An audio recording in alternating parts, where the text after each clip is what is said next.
हमारे बड़वा की प्रतिष्ठित शू मार्ट जूते और चप्पल की दुकान है। इसके ऑनर, आपका नाम सर? विकास बेटा विनय किशोर वाजपेयी।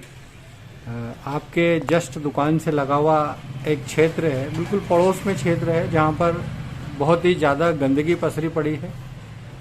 इसके निदान के लिए कोई आपके द्वारा कोई कदम उठाया गया है और आप इस पीड़ा को कैसे सह रहे हैं? भैया ये मामला बड़ा दुखद है। एक्चुअली में यहाँ पे शौचालय की भी सुविधा नहीं है। 15 नंबर के अंदर में एक भी शौचालय नहीं बना हुआ है भैया। जितने भी व्यापारी वर्ग के लोग हैं यहाँ पे आते हैं और शौचालय करके जाते हैं, सीधा घर शौचालय करके आते हैं बगल में मेरे। और गोविंद सराय की धर्मशाला का जितना भी कचरा आता है, ना एक कचरा गाड़ी खड़ी रहती कि कचरा फेंका जाए उसके अंदर, कचरा भी पूरा आके प्लाट में फेंका जाता है। और जो उस प्लाट का ओनर है वो भी यहाँ पे आके गंदगी करके जाता है। पूरे व्यापारी वर्ग के जितने भी लोग हैं सारा कचरा यहाँ पे आके डालते हैं पीछे। अच्छा, इस क्षेत्र में ये कचरा पड़ा हुआ है तो क्या यहाँ पर गाड़ी नहीं आती है? कचरा गाड़ी नहीं आती भैया, बिल्कुल भी इस क्षेत्र में कचरा गाड़ी नहीं आती। 3 दिन से कचरा पड़ा हुआ है, अभी कचरा उठाने कोई भी नहीं आया उसका। कचरा ऐसा कैसा पड़ा रहता है और गंदगी होती है। बाथरूम लोग करके आते हैं, रोड में बाथरूम बहते बहते आते हैं। अच्छा, इसके निदान के लिए कभी आपने कोई प्रयास किया भाई साहब? यहाँ के वार्ड पार्षद बहुत बढ़िया है, कृष्णपाल सिंह तोमर जिम्मी भैया ने, बाकायदा जिम्मी भैया ने रेड चैनल भी लगवाई थी, पूरी रोड पे बंद करवाया था, पर वो दीवार गिर जाने की वजह से वो चैनल टूट गई पूरी की पूरी। अच्छा। और पूरा प्लाट खुला हो गया। मतलब पार्षद महोदय जो जिम्मी भैया हैं उन्होंने सक्रियता दिखाई स्वच्छता अभियान को लेके, इसको साफ करने के लिए उन्होंने प्रयास किए। जिम्मी भैया ने पूरा प्रयास करा उसका, और हमने जो बोला उन्होंने पूरा कार्य करा उस काम को। अच्छा, अब आगे कोई इस कचरे को हटाने के लिए क्या प्रयास, रिक्वायरमेंट है, डिमांड है, कचरा गाड़ी आना चाहिए यहाँ? कचरा गाड़ी आना चाहिए बिल्कुल, और प्रतिदिन कचरा उठना चाहिए वहाँ का। और मैं तो चाहता हूँ कि जब कचरा गाड़ी आएगी तो फिर कचरा क्यों उठना चाहिए? मैं तो चाहता हूँ कि कचरा यहाँ पे फेंकना ही बंद हो जाए भैया, और साफ सफाई हो जाए पूरी की पूरी। ठीक है। क्षेत्र के रहवासी हैं, वार्ड नंबर 15 गुरु नानक मार्ग के, जिनको इस कचरे से और इस ढेर से पीड़ा है। बताएं साहब, आपका नाम? हमारा नाम शेख गम्मू है। बताएं क्या समस्या है? कि यहाँ पे कचरा सब फेंक जाते हैं और यहाँ पे पेशाब बाथरूम वगैरह सब करते हैं, और जो है ये साफ सफाई कुछ होती नहीं है यहाँ पे। आपके इस क्षेत्र में कचरा गाड़ी आती है? कचरा गाड़ी आती भी है, वो कभी ले जाते हैं कभी नहीं ले जाते हैं। नहीं, डोर टू डोर कचरा वाहन जो चलता है वो आता है आपके यहाँ? हाँ आता तो है, इधर की गली से निकल जाता है। तो फिर उसमें कचरा क्यों नहीं डालते हैं ये लोग? अब क्या मालूम साहब, क्या क्यों नहीं डालते हैं, कह नहीं सकते। इसको हल करने के लिए आपकी तरफ से कोई प्रयास आपने किए? किए थे, बोलते करते हैं, यहाँ से जो गाड़ी वाले निकलते हैं कचरा गाड़ी वाले, उनको सबको बोलते रहते हैं, मगर वो कोई सुनवाई नहीं करते हैं। जो अभी हम खड़े हैं हमारे बड़वा के टेमजी रोड के बाद जो दूसरा सबसे व्यस्त मार्ग है वो है गुरु नानक मार्ग। यहाँ पर हम जो देख रहे हैं बहुत ज़्यादा जो है गंदगी पड़ी है, कचरा पड़ा है, और यहाँ पर लगभग 8 से 10 लोगों की दुकानें हैं, 10-12 जो है व्यावसायिक दुकानें हैं, जिनका कचरा आप यहाँ पे देख सकते हैं। यहाँ पर ये बहुत बड़ा हमारा एक सामूहिक परिसर है जिसे गुरु नानक मार्ग कहा जाता है। क्यों भैया, अभी जैसे आपने कचरा यहाँ पर फेंका, आपके यहाँ पे कचरा गाड़ी नहीं आती क्या? ये जो डोर टू डोर, तो फिर यहाँ क्यों गंदगी करी आपने? क्या फेंकने की वजह, मतलब क्या कारण है? आपको जानकारी नहीं है? जैसे ये आपने यहाँ कचरा फेंका, अभी इसको हटाने के लिए यहाँ पे कर रहे हैं, डोर टू डोर कचरा वाहन रोड पे भी चल रहा है, पीछे भी आ रहा है, क्या समस्या बताएं?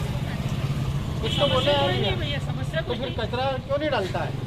मैं तो सार्वजनिक जो बात है ना वही कहूँ, मेरे पहले से तो यहाँ डलता है, मैं तो 12 बजे डाल रहा हूँ, प्रतिदिन की बात बता रहा हूँ, और हर रोज भी नहीं डालता, 3 दिन की गेट। कहाँ है दुकान आपकी?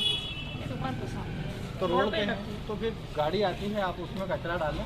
हम इसको साफ करने का प्रयास कर रहे हैं, भैया उसमें सहयोग दें। तो सबसे पहला मेरा मतलब एक आदमी प्रयास करेगा ना तो ये हल होगा। सही है ना? तो फिर पुनः हम वहाँ पे आ जाते हैं कि मेरा निवेदन है कि जो गुरु नानक मार्ग के अंदर जो ये एक सामूहिक कार्यक्रमों का एक आयोजनों का एक परिसर है, यहाँ पर हम जब भी किसी भी कार्यक्रम का आयोजन करें यदि हमारा बजट कार्यक्रम को करने का 2 लाख रुपए का है, 5 लाख रुपए का है, 50,000 रुपए का है, 1 लाख रुपए का है, तो उसमें सिर्फ मात्र 250 रुपये का बजट और जोड़ के चले।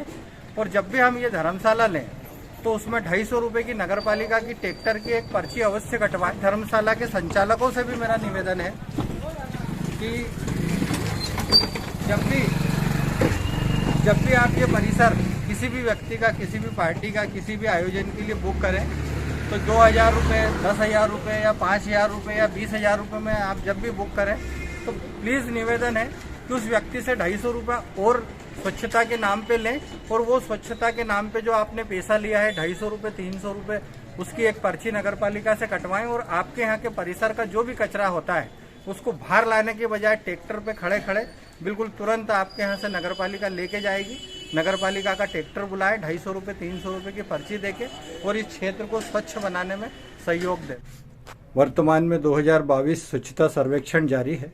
इसको लेके वार्ड में सक्रियता, वार्ड में जन जागरूकता, नगर में जन जागरूकता के लिए आपके पास क्या योजना है? जैसा कि मैंने पहले भी बताया है कि इसके लिए अपन प्रयास करेंगे कि जीरो ट्रांसमिट पे बात हो।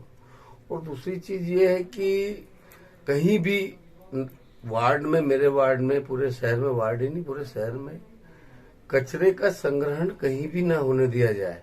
और दूसरी चीज डोर टू डोर गाड़ियां चलाएंगे। प्रयास करूंगा कि दिन में 2 बार गाड़ियां चले, जिससे आम आदमी अपना घर का, दुकान का कचरा वहां डाल सके उस गाड़ी में और बाहर न फेंके।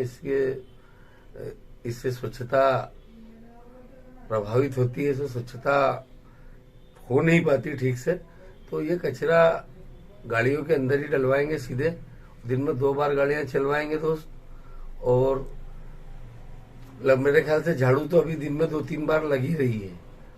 तो और नालियों को प्रयास, नालियां जैसे है, नालियों के अंदर की गंदगी है, वो सारी चीजें सफाई कम से कम 2-4-8 दिन में एक बार हर क्षेत्र में होती रहे। 2-4 दिन में नालियां भी साफ होती रहे, सफाई निरंतर, झाड़ू निरंतर लगती रहे।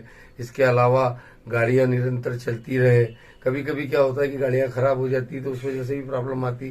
जैसे गुरु नानक मार्ग का मीटर है, अभी साहब 3 गाड़ियों में से एक गाड़ी खराब पड़ी, 4 गाड़ियों में से एक गाड़ी चलती, 3 गाड़ियां चल रही, इस वजह से भी काम प्रभावित होता है। बट प्रयास ये रहेगा दोस्त कि नगर को बिल्कुल स्वच्छ, सुंदर, मतलब बहुत शानदार बनाएंगे।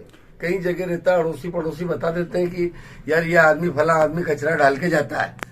इससे अपन आप लोगों के साथ मिलके, राकेश जी आपके साथ, मैं तो आपसे ये कहना चाहता हूँ कि आप मेरे साथ 5 घरों पे चलो डेली। अपन डेली 5 घरों पे बात करेंगे और उन 5 लोगों को अपन समझाने का प्रयास करेंगे कि साहब आप ये मत करो, अपने नगर में गंदगी होना अच्छी बात नहीं, कोरोना जैसी घातक बीमारी चल रही है, डर लगता है। तो एक ऐसा वातावरण निर्मित करना चाहते हैं दोस्त बड़वा में। सबके प्रयास से, आपके प्रयास से लोगों को समझाएंगे, जन जागरण अभियान चलाएंगे, इलेक्ट्रॉनिक मीडिया के माध्यम से, व्हाट्सएप के माध्यम से। हमारी गाड़ियों पे ऐलान होता है डेली, नगर पालिका की गाड़ियों से ऐलान करवाएंगे कि इस प्रकार की कोई हरकत ना करे। स्वच्छता सर्वेक्षण 2022 को लेके नगर में भी उत्साह है, सरकारी कर्मचारियों में भी उत्साह है, नगर पालिका में भी उत्साह है कि 2022 में फिर से हम दिल्ली जाएं और वहां से हमारे नगर के लिए सम्मान लेके आएं, स्वच्छता का पुरस्कार लेके आएं। उसके लिए खास करके क्या योजना है जिम्मे भी आपके पास? देखिए, सम्मान बहुत बड़ी चीज होती है। सम्मान, बड़वा को पहली बार सम्मान मिला 2021 में। अपन 2022 का प्रयास कर रहे हैं। सारे कर्मचारियों से और नगर पालिका के, विशेषकर स्वच्छता के कर्मचारियों से अपील करेंगे और वो करते भी हैं कि ज्यादा से ज्यादा ध्यान दें और इसकी रेटिंग और अच्छी आए नगर पालिका की। और नियमित डोर टू डोर कचरा उठे। प्रयास ये होना चाहिए डोर टू डोर कचरा उठे और उसको अपन गंदगी को रोड तक जाने ही ना दे। लोगों में, जनता में जो है जन जागरूकता के लिए क्या प्रयास, और जो लोग गलती कर रहे हैं इतना सब कुछ करने के बाद में भी आपके बोलने के, आपके समझाने के और आपके 1-2 बार प्रयास करने के बाद भी दिन भर आपके पास स्वच्छता को लेके, गंदगी को लेके फोन आते रहते हैं। आपकी कार्यशैली को मैं भी बहुत अच्छे से जानता हूँ, आप मदद करते हैं। जितना प्रयास होता है उतना समस्या का हल करने का प्रयास करते हैं। परिषद है नहीं, नगर पालिका अध्यक्ष है नहीं, प्रशासन जितना करता है उसको अपन सहयोग कर सकते हैं, उसको बोल सकते हैं कि भैया साहब करो। अब जितना एक पार्षद होना और नहीं होना, इनमें दो चीज का बहुत अंतर होता है। जनता को जागरूक और जनता को समझाने के लिए ये स्वच्छता अभियान को लेके कैसे जनता को मोटिवेट कर पाएंगे? जो जनता गलती कर रही है उसको कैसे समझा पाएंगे, उसको कैसे रोक पाएंगे?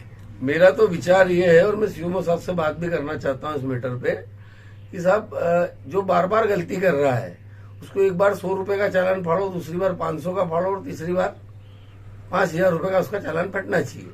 कानून कहता है कि जो स्वच्छता अभियान को लेके या जो गंदगी करता है, जो संक्रामक रोगों के प्रति बार बार अपनी गलती को दोहराता है, उसको जेल का भी प्रावधान है, उसको बड़ा एक भारी अर्थदंड का भी प्रावधान है कानून के अंदर।